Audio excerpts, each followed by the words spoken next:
this week I was in Alberta, and I called the Canadian Immigration Office there, and I stayed on hold for 30 minutes just to hear that without Eleanor Cruz's permission, they can't tell me anything. So thank you very much for wasting 30 minutes of my life.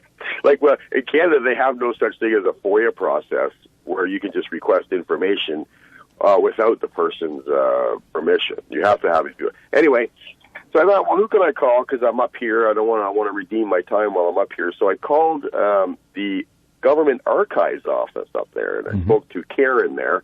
I won't give you her last name, but she must have been bored because she was happy to just sit there and look at the government archives and see what she could see. She couldn't see anything, so she said, "Well, we use often." She says we use often Ancestry.com.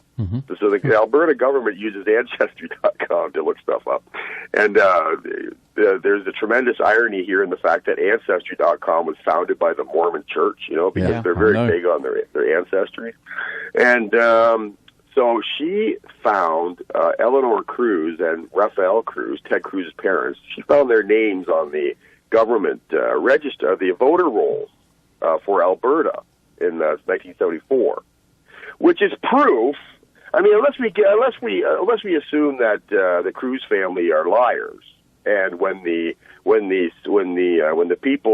government people came knocking on their door back in 74 and said, "Are you over 18?" They said yes. "Are you Canadian citizens?" They said yes. Okay, then you're qualified to vote. And now, I mean, that's how they put people on the voter rolls back then. It was a door-to-door thing. 2 people went door-to-door asking these questions, and if you answered in the affirmative, you were put on the voter roll. So we're just going to go on the assumption that Eleanor Cruz is not a liar. And we're going to say, okay, she answered honestly when they came. And, I mean, it's a federal offense to lie to these censor takers, right? It's a federal offense to lie to these people. So why would you risk that? So you could vote? I mean, it's too big of a... Why would you do that? It makes no sense anyway. So they're on the voter rolls listed as Canadian citizens. Right, and you have the documents. I mean, you've got the documents to prove what you're saying, that they're on the voter rolls. Yeah, so Karen over at the Government Archives office, she was kind enough to email me the microfiche, the electronic version of the microfiche is how they stored things back then. It was miniature pictures, and they digitized it many years ago. And she sent me a copy of the microfiche from 1974, which clearly shows Eleanor and Raphael Cruz on the voter list, which is proof. I mean, if we assume that they're not liars, this is proof that they both became Canadian citizens. Both of his parents did.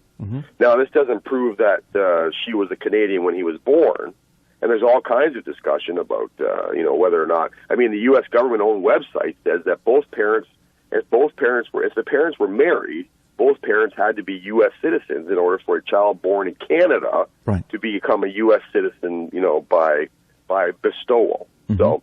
But you can imagine, I just have this scenario swirling around in my mind of, because according to the Ted Cruz Wikipedia page, his father abandoned the family in '74 and moved to Texas, and then later on, a month or two later, they reconciled, and so Mrs. Cruz, she decides she's going to move to Texas with Raphael so that they can get the fire lit under their marriage again. So you can just imagine she goes down to the U.S. consulate there in Calgary. And she says, look, I'm a Canadian citizen. My husband's a Canadian citizen. Here's little Ted with his Canadian birth certificate. That makes him American, right? Yeah. You can just imagine that. Right. Hey, better than that. That makes him a natural-born American eligible to run for president, right? Right. So here are these people, as Canadian as you can get, because... like I said, she's not a liar, and we're just giving her the benefit of the doubt. Well, because the only other option is that she was a big fat liar and a federal lawbreaker.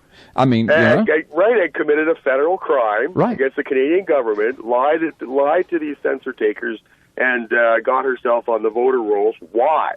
So she could vote? Right. I mean, it just doesn't make any sense. She's why she illegal. would lie about this. Right. So let's assume she's not a liar. Okay, go ahead. Go ahead. Right. Well, I mean, and then she shows up. So then you could just the howling out of these U.S. Immigration people there, the U.S. consulate people in Calgary must have been deafening. Yeah, but the point is, I'm sorry. Yeah. Go ahead. No, you go ahead.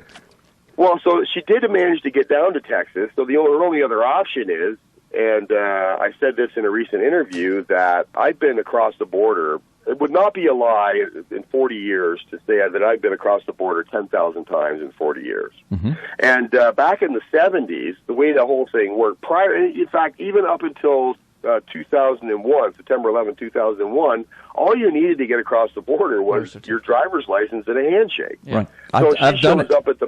Right, and she shows up at the border there in Coutts, Alberta, and she gets over on the American side with her driver's license, and she said, we're just going down to we're just going down to the rodeo there in Billings, Montana. We'll be about a week, and then we'll be back. And the guy says, oh, okay, well, you Canadian folks, you have a good time, right? I mean, and there's little baby Teddy, he'd be 4 years old, and if she can show that he's not squeaky, I mean, they just took you at your word that this was your kid, and you're going down to the rodeo in Billings.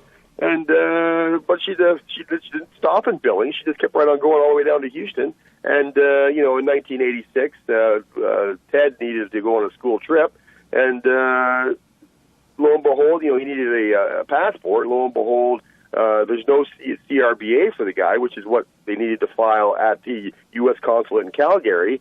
So along comes Ronald Reagan in 1986, amnesties millions of illegals.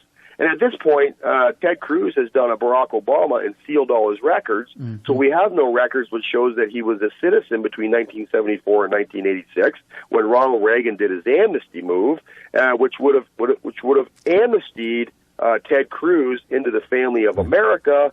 And here we are today. And we have no idea who this man is. And the bottom line to it all is that even if he could produce the documents that she went and filed, the CRB, that still does not make him natural born. It makes him a legal citizen. Only one parent. Which is fine, but does not make him a natural. No, he wasn't even born on American soil. Yeah. You have to at least be born on American soil. Right. To at least one parent, and most interpretations are two parents.